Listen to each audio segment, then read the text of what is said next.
দেখেন, বিনিয়োগের স্থায়ী কৌশল বলতে একাডেমিক কিছু কথা বলা আছে, যে কথাগুলো আমি এর আগেও বলে আসছি, আবার রিপিট করছি, যে আপনি একটি কোম্পানির ম্যানেজমেন্টকে দেখবেন, তাদের ট্র্যাক রেকর্ড কেমন, কোম্পানির ক্যাপিটাল কাঠামো কেমন, কোম্পানির বিজনেস গ্রোথ আছে কিনা দেখবেন, এবং সেটা দেশের ইকোনমিক পলিসির সাথে এটার ইন্টারলিঙ্কটা কেমন, ট্যাক্স বেট বাড়লে কী হবে, ট্যাক্স বেট কমলে কী হবে, এবং যেই ইন্ডাস্ট্রি বা যেই প্রোডাক্ট বা যেই সার্ভিস দিচ্ছে সেইটার চাহিদার পরিবর্তন কি হইতে পারে আগামীতে, এই সকল বিষয়গুলো সম্পর্কে ধারণা নিয়ে যদি আপনি ইনভেস্ট করেন, তাহলে কিন্তু সেই জায়গায় আপনার বিনিয়োগটা।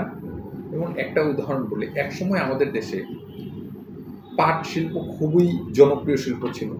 এখন দেখেন পাটের শিল্পগুলো প্রায়ই বন্ধ, এবং প্রায় সময় ঈদের সময় আমরা দেখি যে খুলনা এলাকায় পাট শ্রমিকরা আপনার আন্দোলন করে তাদের বকেয়া বেতন, বোনাস এইসবের জন্য।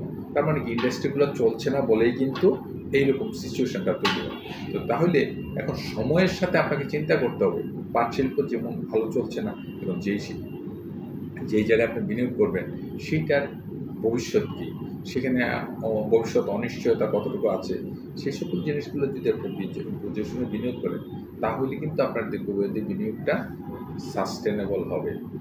আর এই সকল জায়গায় যদি আপনি কোনো ভুল তথ্য নির্ভর বিনিয়োগ করেন বা ইমোশনালি বিনিয়োগ করেন, সেইখানে কিন্তু আপনার ক্ষতির সম্ভাবনাটা বেড়ে যাবে।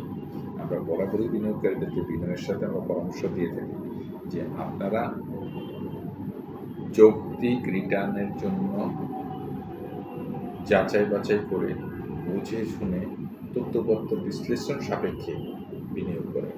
এখন কিন্তু তথ্যপত্রের কোনো ঘাটতি নেই। আপনি যদি বড় ব্রোকারেজ হাউসগুলোতে দেখেন, মার্চেন্ট ব্যাংকগুলোতে দেখেন, তাদের প্রত্যেকের কিন্তু একটা ইন্ডিভিজুয়াল রিসার্চ টিম আছে। এবং দেখেন আপনাদের গণমাধ্যমেই কিন্তু অনেকের রিসার্চ টিমের রিপোর্টও কিন্তু লিঙ্ক করেন, আপনারা রেফারেন্স দেন। তো সেই জায়গাতে যদি একটু কষ্ট করে আমার বিনিয়োগকারী ভাই বোনেরা দেখে নেন ইকোনমিক আউটলুকটা কী হচ্ছে, ওই ইন্ডাস্ট্রি আউটলুকটা কী হচ্ছে, আপনি যেই হাউসে ট্রেড করেন ওই হাউসে বলেন, আপনাকে ইনফরমেশান দিবে, তারপর আপনি সিদ্ধান্ত নেবেন, তাহলেই আপনার বিনিয়োগটা সাস্টেনেবল।